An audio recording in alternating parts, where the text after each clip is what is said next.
Hello, good morning everyone. Gusto nyo po ba makita si Jesus? Pwede nyo po ba makita si Jesus? Pwede o hindi? Mahigpit ko na sasabihin, hindi ninyo makikita ang totoong mukha ni Jesus. Bakit hindi ninyo makikita si Jesus? Dahil si Jesus ay nasa langit. Nang dumating si Jesus sa mundo, maaaring makita ng maraming tao si Jesus, si Pedro at ang 11 na alagad. Mga Romanong sundalo, sina Maria, Marta, Lazaro, Bartimeo, Nicodemo, at maraming tao ang nakikita ng totoong mukha ni Jesus. Pero, pagkatapos umakyat ni Jesus sa langit, walang sinumang tao ang nakakita kay Jesus dahil ayaw ni Jesus na ipakita muli ang kanyang mukha. Dahil ang mukha ni Jesus ay hindi importante. Ang salita ni Jesus ay ang mas importante. Kung gusto po ninyong makita ang mukha ni Jesus, basahin ninyo ang Biblia. Ang mukha ni Jesus ay nasa Biblia. Tama? Binuksan ni Jesus ang daan para pwede natin siyang makita. Ano ang daan na ito? Ang daan ay ang Biblia. Ang daan din ay ang Espiritu Santo. Binuksan ni Jesus ang daan para makita natin si Jesus sa pamamagitan ng Biblia at Espiritu Santo. Habang sumasamba tayo sa Diyos, makikita natin si Jesus. Makikita natin ang pag-ibig ni Jesus. Makikita natin ang kaligtasan ni Jesus. Amen. Ito ay ang mga paraan kung paano natin makikita si Jesus. Kung gusto ninyong makita si Jesus, dapat tuloy-tuloy po ang pagsamba natin sa Diyos. Tuloy-tuloy din po basahin ang Biblia araw-araw. Tapos, makikita ninyo si Jesus sa puso nyo. Lumitaw si Simon sa Lucas chapter 2. Lagi siyang nanalangin sa templo. Lagi siyang masayang sumasamba sa templo. Habang sumasamba siya, nakikita niya si baby Jesus sa templo. At inaawitan niya ang Diyos. Si Jesus at si Simon ay hindi magkamag-anak. Dati wala silang kahit anong relasyon sa isa't isa. Pero kahit wala silang relasyon, inaawitan ni Simon ang Diyos pagkatapos niyang makita si Jesus. Siyempre, inaawitan niya ang Diyos dahil nakikita niyang si baby Jesus ay mabuti o maganda. Kung makita ninyo ang magandang bulaklak, ano ang relasyon ninyo? Sasabihin ninyo, ang ganda ng bulaklak, mapapasalamat kayo sa Diyos sa pagbigay niya ng pagkakataon na makita ang magagandang bagay. Siguro, ginawa din ito ni Simon. Pero, ang ginawa ni Simon ay may ibang dahilan. Ano ang dahilan ng pag-awit ni Simon sa Diyos pagkatapos niyang makita si Jesus?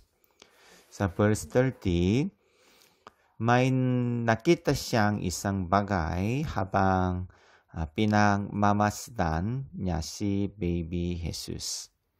Yamang nakita na po ng aking mga mata ang iyong pagligtas. Nakita niya ang pagligtas ng Diyos sa pamamagitan ni baby Jesus. Ano ang kahulugan ng verse 30? Yamang nakita na po ng aking mga mata ang inyong pagliligtas.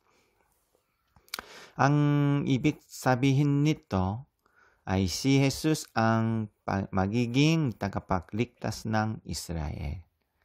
Alam ni Simon ito, kaya inaawitan niya ang Diyos ng ganito. dumating ang tagapagligtas sa Israel sa pamamagitan ni Baby Jesus.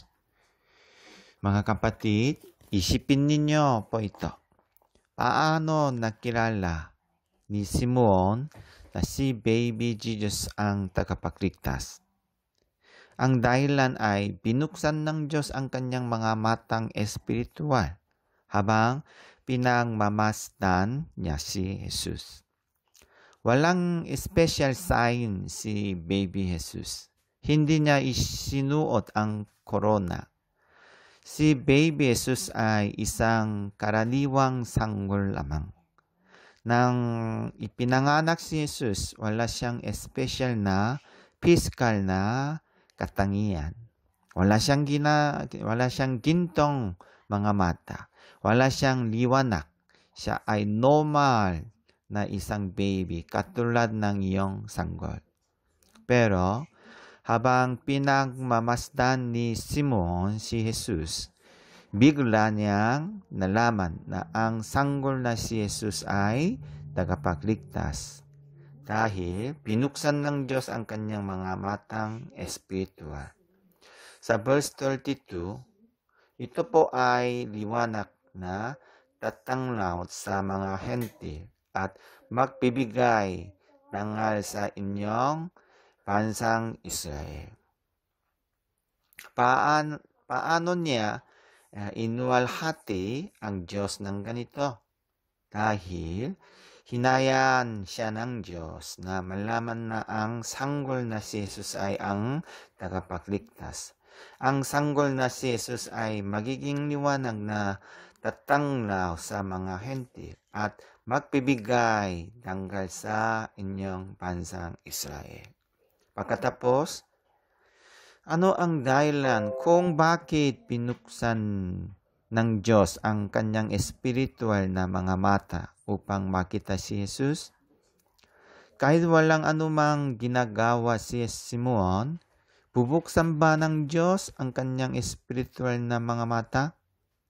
Kahit wala siyang buhay na espiritual, bubuksan ba ng Diyos ang kanyang espiritual na mga mata? Hindi. Binuksan ng Diyos ang kanyang espiritual na mga mata dahil ang buhay niya ay nakasentro sa templo at pagsamba. Lagi siyang masunurin sa panubay ng Espiritu Santo sa araw-araw. Lagi niyang pinanatili ang espiritual na estado.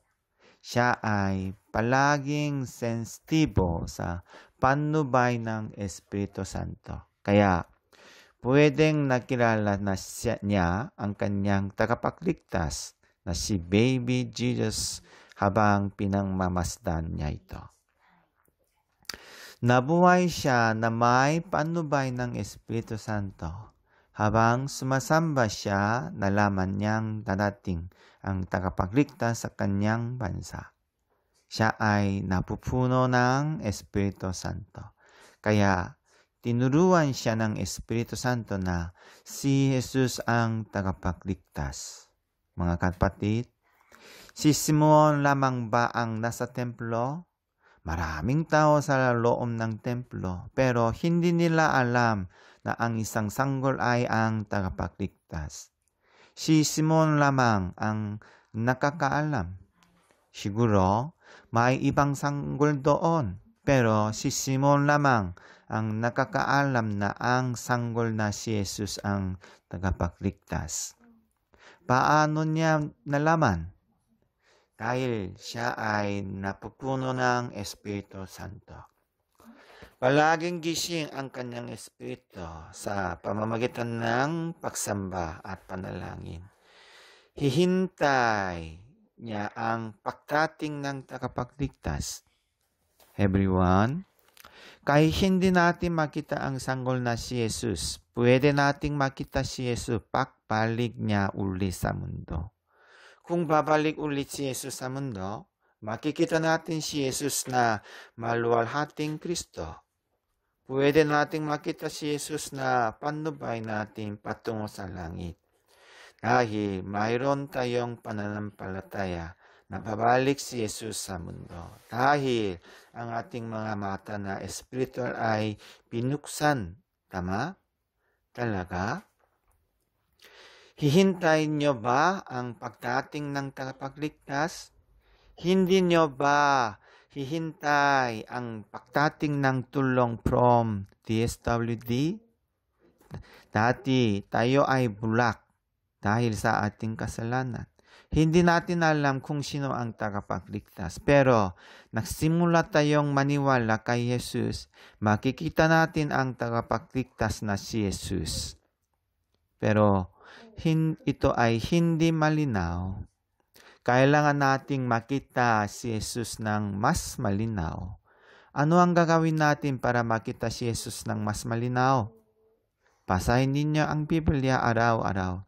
Kahit nasa quarantine kayo, dapat ninyong worship God sa inyong bahay at isipin ang tungkol sa kaligtasan at kapayapaan ni Kristo. Manalangin kayo araw-araw. Itapon ninyo ang inyong mga kasalanan. Itigil ang paggawa ng kasalanan. Matuwid, may takot sa Diyos at naghihintay sa katubusan ng Israel. Nasa kanya ang Espiritu Santo. Si Simon ay matuwid na tao. Siya ay may takot sa Diyos. Siya ay naghihintay sa katubusan ng Israel. Siya ay naghihintay ng tagapagligtas. Kapag ginawa ninyo ang tulad ng ginawa ni Simon, makikita ninyo si Jesus ng malinaw na mapupuno kayo ng Espiritu. Gusto kong mapuspos kayo ng Espiritu. Pagkatapos, papanubayan ng Diyos ang inyong buhay. Kung gusto ninyong makita si Jesus, maging maka-espiritong tao kayo. Basahin ninyo ang Biblia araw-araw. Manalangin kayo sa Diyos araw-araw. Maging sentro nyo si Jesus sa inyong puso. Kaya ba ninyong gawin ang mga ito? Kahit na ang krisis na ito ay pumapalibot sa atin, hindi ito kailanman makakabakbak sa akin. Sapagkat tayo ang makakakita sa tagapagligtas. Ito ay ang ating Panginoon Jesucristo na mas malakas at mas malakas kaysa sa coronavirus. Tayo ay maging mga nakakakita sa tagapagligtas na si Jesus sa pamamagitan ng ating pananampalataya. At tayo maging mga taong magtatagumpay sa ganitong krisis sa pamamagitan ng tagapagligtas na si Jesus. Amen. Let's pray. Maraming salamat po sa Panginoon. Tulungan niyo po kaming maging maka-espiritong tao. Huwag niyo po kaming hayaan mamuhay sa makamundong bagay. Hayaan niyo po kaming nakasentro sa langit at nakasentro sa church at nakasentro sa Panginoon Jesucristo. We pray in Jesus' name. Amen.